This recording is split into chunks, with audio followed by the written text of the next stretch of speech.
Hello, hello! Welcome back to Papa's Archives, where I tell stories I want to tell my kids, but maybe not at the dinner table. It's early morning here today. Well, it's almost 8 now, but I've been driving since 6:30. And I'm going to talk about avalanches today, but first, a little intro to today. I'm at the eastern tip of Hayama, Mountain Ha. And north of that is Mount Gasan. And at the eastern tip here, when I drive around the eastern tip to the northern side, I enter winter. And it looks like winter now. We're getting there. But watch how much this snow changes in the next 30 minutes as I go into Obanazawa. So in the spirit of this gray day and entering snow, I thought it'd be a good time to talk about snow. No, I'm not going to dork out on the science of avalanches. You can do that on your own, and I encourage you to do so. You kids, my kids, are going to grow up with me talking about this stuff all the time. But this, as a general conversation, I want to talk today about some general stuff that are indicators, predictions that the snow is going to move.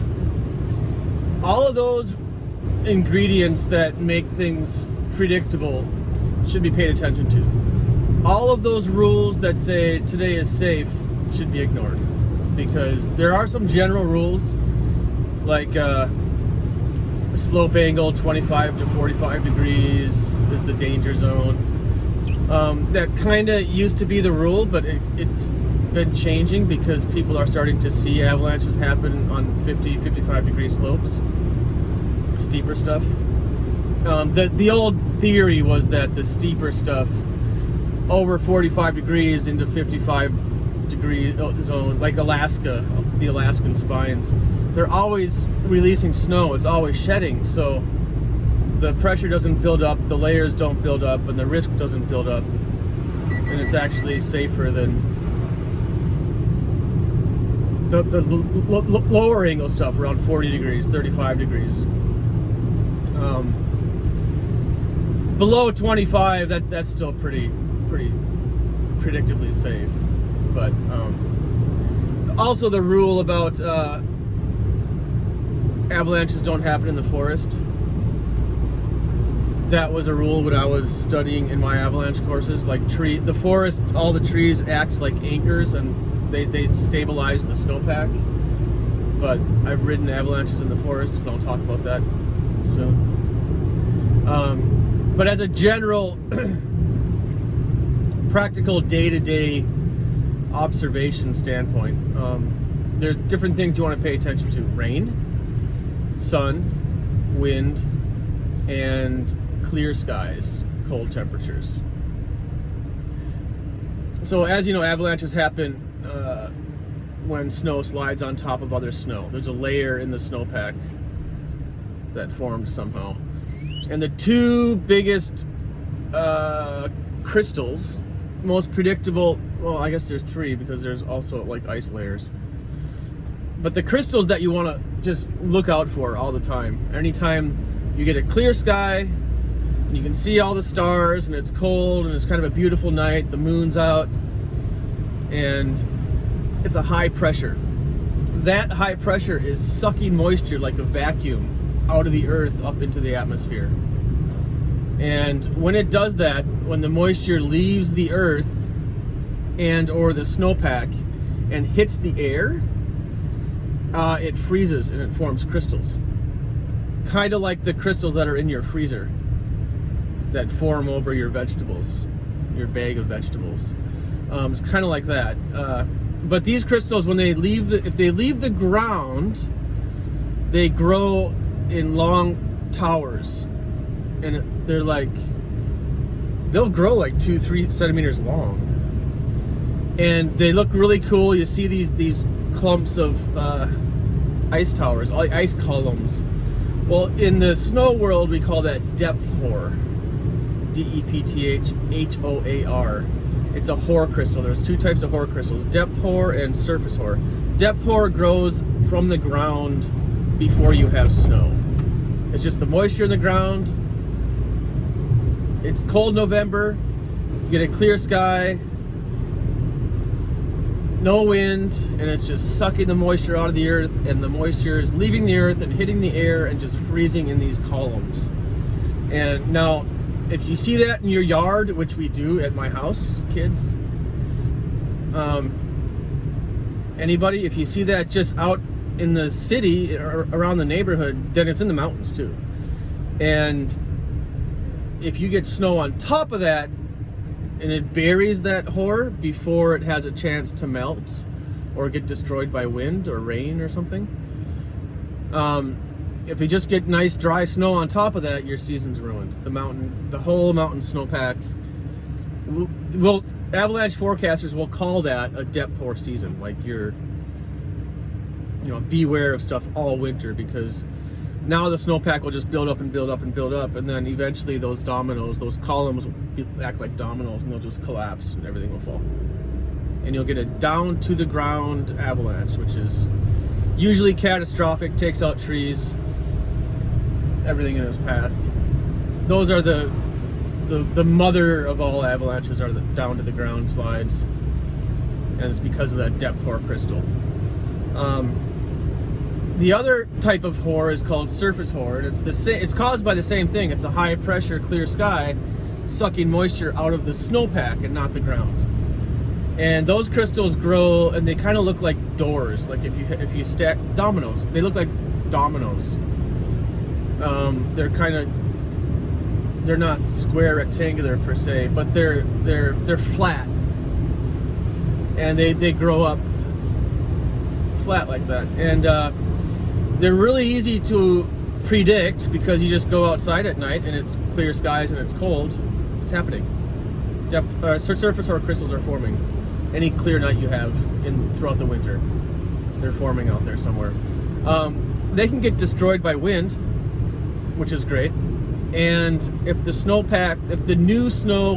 next snow comes in wet, it might melt those crystals on impact and bond with them and not be a danger. But you want to pay attention to any time you have clear skies, because that's forming hoar crystals. And they're really easy to see if you have a clear night. It's January, beautiful blue, beautiful starry night, no wind. It's bitter cold, but it's kind of nice to be outside because it's just nice cold. The next day, go out in the morning and look at the snow surface, and you'll see it sparkling in the sun. And all those sparkles are hoar crystals. So I know it's beautiful. Oh, look at the snow sparkling in the sun. Yeah, it's beautiful, but that's your big red flag. Like, if you get new snow on top of that doesn't destroy those crystals, or you just have that weak layer, and then that new snow is going to slide at some point. So those two crystals are what you're looking for. Another one, rain will form will later freeze. If it rains on the snow, then it's going to freeze later, and you're going to have an ice layer, and that's just a perfect sheet for the new snow to fall on and then slide off of. Same thing with sun. Sun will form an ice layer. It will melt the top of the snow, and then that top will then freeze later, and you'll have a crust. Whoa! And that'll be an ice layer.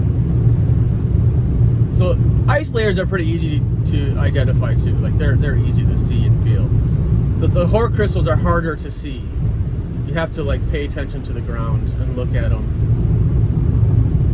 and pay attention to the weather when they're forming. But if it rains, it's going to be an ice layer in the future. If it's warm and sunny, it's going to be an ice layer in the future. That's easy to predict. So, in all honesty, most avalanches, especially human-triggered ones, they're pretty easy to predict. If you understand the basic science of what's happening, and you're following the weather patterns, I can wake up on Saturday morning and I'll email my friends, it's going to slide today. And I do that. And they're just like, wow, thank you. They just don't have the background that I have. I studied avalanches all the way to America's highest level certification for heli guides. American Avalanche Institute, level 3 avalanche forecaster for heli guide certification. Fine. Where I really learned about snow was when I was working avalanche control for Kirkwood Ski Patrol. That winter, we got a ton of snow. I was out throwing bombs every day for like a month. And every bomb I threw, to blow up the snow to make an avalanche was an experiment. It was like, light the fuse, throw the bomb, hide, boom, the bomb goes, look, did the snow move? Like, that's it. It was constant watching the weather, constant observations, and then throwing bombs every day, having experiments every morning, trying to make snow move. And then also part of that is you don't always throw bombs. Sometimes you ski cut. You stand on the snow and you get onto a steep section right where it rolls to the steep point. And where it gets steep is that crest. That's where you cut a line and you try to kick that layer down with your feet. It sounds dangerous, and yes it is, but we get pretty good at it, and it becomes pretty predictable. Like, you can stand on snow and watch it at your feet, watch the way it cracks or doesn't crack, or it's either formed together, bonded like a blanket, or it's like sugar, or it's just super dry powder. You gonna go ahead, lady? Okay. We get pretty good at touching it and feeling it and knowing it, and so just a moment.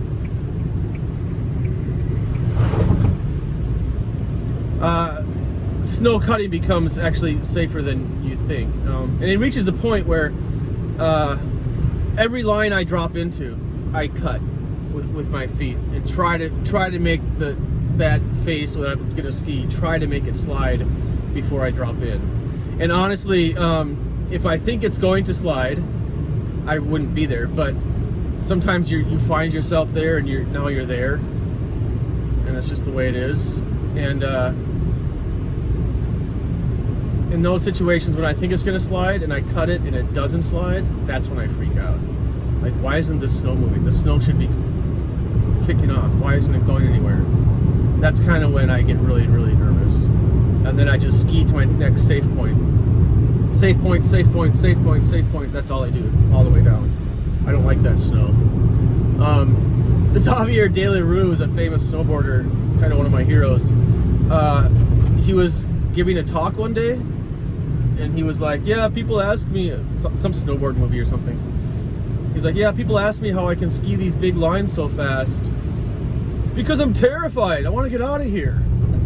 Yeah, I have never met a snow expert, an avalanche expert, who is comfortable standing on a mountain on snow. Like, they're just always terrified because they know, all the factors that go into it, but they also know that all those rules that tell you it's safe are just not true. Like, because that's when the tragedy happens. Like, something big happens. It's like, wait, what? So now for some tragedy. I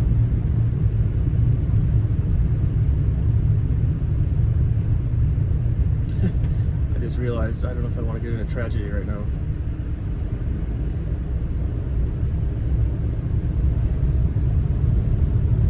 My instructor for my level 3, my final course, I went to Alaska, and we had a huge storm the week before, the 100-year storm, and there was a 100-year avalanche. 100-year avalanche means if you look at the forest, like on a mountainside forest, you can see a bunch of trees, and then a section with no trees or young trees, and then a bunch of trees again.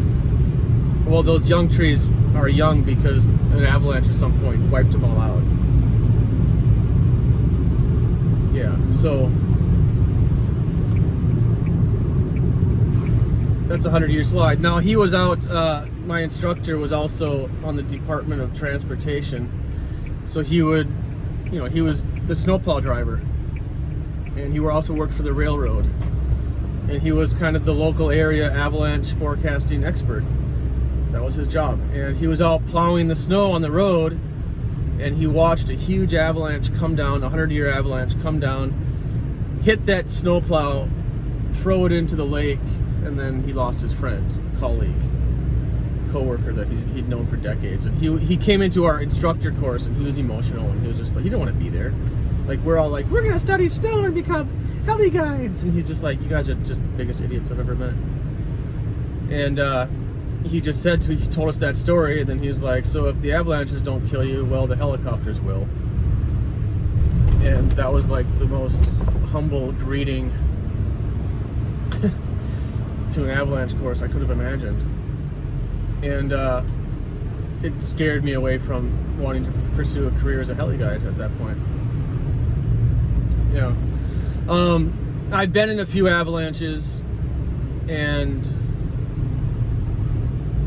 I'm lucky I'm even here, because, well, the biggest one, the most scary one, the scariest one, was April 4th, 2009. My wife was pregnant with my firstborn daughter, and I was out skiing the forest alone, as usual. And I knew the snow was a little sketchy. And I started out low angle, skiing some low angle stuff, and I told myself in the morning, stay off the steep stuff today because the snow is going to move. And I kind of kept going steeper and steeper. In that forest, the farther I go, the steeper it gets. So I was just kind of working my way out. And like all idiots that get caught in slides, they forget. It's like 11 o'clock in the morning, you've been skiing all morning, your legs are on fire, all your lines are clicking, and then you just go too far across the line, and then you make a mistake, and then you're dead. So I was in the forest, and I kicked off. I dropped in, and I saw at my feet the snow crack. It just opens like this, and it cracked. And I looked across the forest floor to see how big this avalanche was, like how wide did this go? And as far as I could see, all the way across the forest floor, it ripped. And I was like, wait, what? It's not supposed to slide in the forest. And I looked down below me, and the whole thing was going, and I was like, oh no. So once that happens, you just get sucked into it. Everything goes white because you're just now in the snow. When an avalanche happens, it's actually rolling down the mountain. It's not sliding per se. It's as a group, it's rolling. And so it just comes from behind you and over you, and now you're just part of this rolling structure. And the only thing you can do that I did and successfully pulled off by pure luck is put your hands here with your ski poles down your arms to act as protection from anything that's coming. I was in a forest, dude, or a meat grinder. And then I just put my ankles together, because if I were to get a tree between my legs, I would be dead, because the snow would just crush me. So I just put my feet together and just was like, just bounce off everything. And I bounced off like 5 different trees for about 80-meter slide. When everything came to a stop, the snow was right at my chin. My hands were buried, but just a few inches below the snow. I could punch up. And then it took me about an hour to dig out myself, because imagine taking a little army doll and packing it with snow and making a snowball and putting him in the middle of it, and now asking him to move. You can't move. Like, you're completely cemented in. And the only thing I was thinking about when I was sliding is my wife at home, who was pregnant. Nobody would have found me. It was storming out already, and I would have been buried, and I wouldn't have gone home, and 4 o'clock would have come, 5 o'clock, 6 o'clock, my wife would be like, where's Nathan? And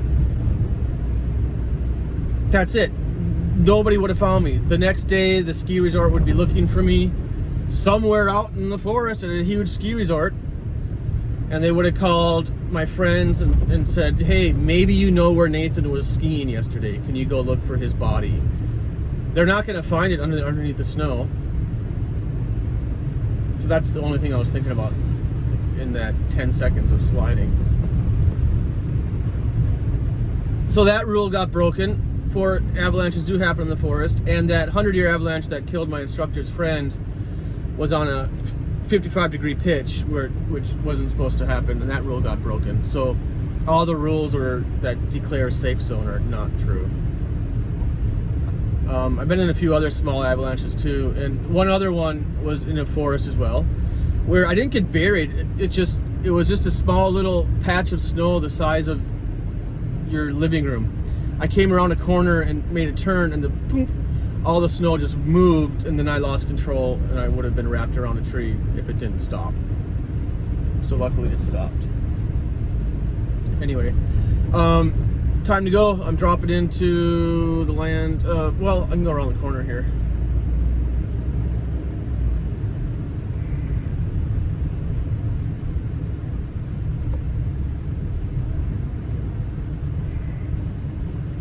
I think I basically outlined the stuff I wanted to say about snow, though, so maybe that's enough today.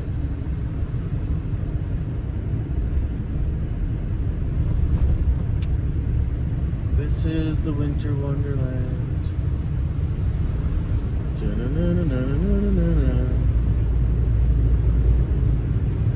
I kind of rushed through that conversation because I wanted to get it done. And I don't want to get too somber about this, but I do have some friends that have died in avalanches, and this is a casual conversation today about some stuff, but do take an avalanche course.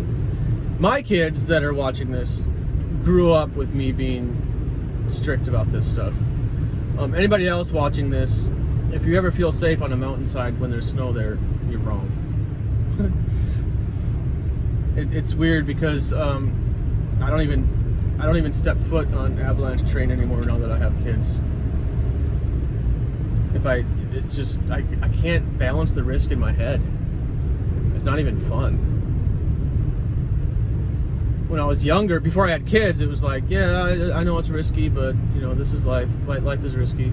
But now that I have kids, it's like I can't even stomach the risk anymore.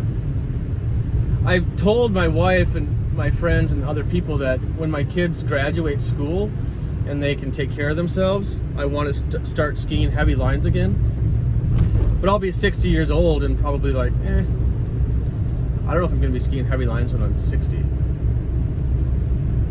So that part of my life might be done. I mean, skiing won't be done. The best day of my life last year was skiing with my kids in Powder when they were able to take care of themselves, and they're like, I want to go ski Powder, and I would just ski behind them and just hear them woohoo hooting and hollering. It was the best day ever. So skiing changed a lot with having kids, and the whole avalanche thing. Yeah, I get quiet when I start talking about it because it's so freaky. It's just so unpredictable, and when I've been in slides, it's just, there's nothing you can do. It's just, you just think about it. You just have so much time to think. Jimmy Chin was in a huge avalanche. He was telling a story, like a 3,000 meter avalanche. Huge catastrophic thing, and he said to himself, well, now I know how I'm gonna die. I always wondered how I was gonna die, and now I know. And he said he just kept repeating that. And he said his mom was with him, his mother who passed away. He said his mom was with him. He didn't see her, but he felt her presence, that she was there watching. Another Glenn Plake was in an avalanche, and he was buried in a tent. And somehow the people that were in the tent with him were ripped out of the tent. And he lived to tell that story. Anyway. Sorry about that. That's all for today. Thank you for watching Papa's Archives, where I tell stories I want to tell my kids, but maybe not at the dinner table. And happy winter. Christmas is 3 days away, 4 days away. See,